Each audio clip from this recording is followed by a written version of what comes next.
अरे ओ भाऊ sorry sorry sorry sorry भाऊ सॉरी सॉरी घ्या भाऊ का सॉरी भाऊ. थोडी मागं घे रे गाडी, मला 2 मिनिटं बोलायचं फक्त. भैया मला त्याला आणायचं, तू गाडी फिरव. अरे येड्या नजर घाटी दुर्घटना घाटी. अरे कुठं भाई त्याला मारतो एका बुक्कीत त्याची बारगाडी आउट झाली असती, डायरेक्ट तो घाटीमध्ये असता. आणि कुठं पेपरात नाव घेऊन घेतो आपले उगाच. भैया तो पाहत होता पण आपल्याकडे रागाने. अरे तुला माहित नाही का, मी त्याच्याकडे पाहिलं तेव्हा त्यानं नजर खाली करून घेतली. एका नजरेत तो खाली दाबला, म्हणजे त्याला माहिती याचा विषय काहीतरी हार्ड आहे भाई. अरे पण त्याने राधे भाऊवर आवाजच कस काय चढीला.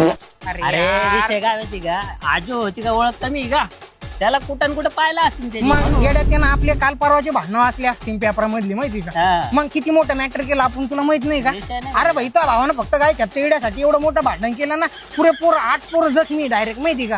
म्हणजे मला असे भाईन दांडे पडेल तुला सांगू शकत नाही, कुठून कुठं काय टाके मला माहिती का. एवढं भाईन भांडणं करतो आपण, कुठं भैया त्या गरीबाला उगा खेळतो, बराबरीचं पाहिजे येड्या.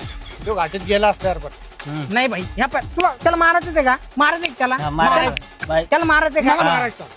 अरे यार गेला असं नाही, ते येड्या गाडीवर येऊ राहिलं. जाऊ दे चला आपण पुढे जाऊन वाट पाहून मग पाहू त्याला मारायचं. लवकर पैसे येड्या चल, चल, चल. पुढे इडलंच वाटतं ते. अरे बाप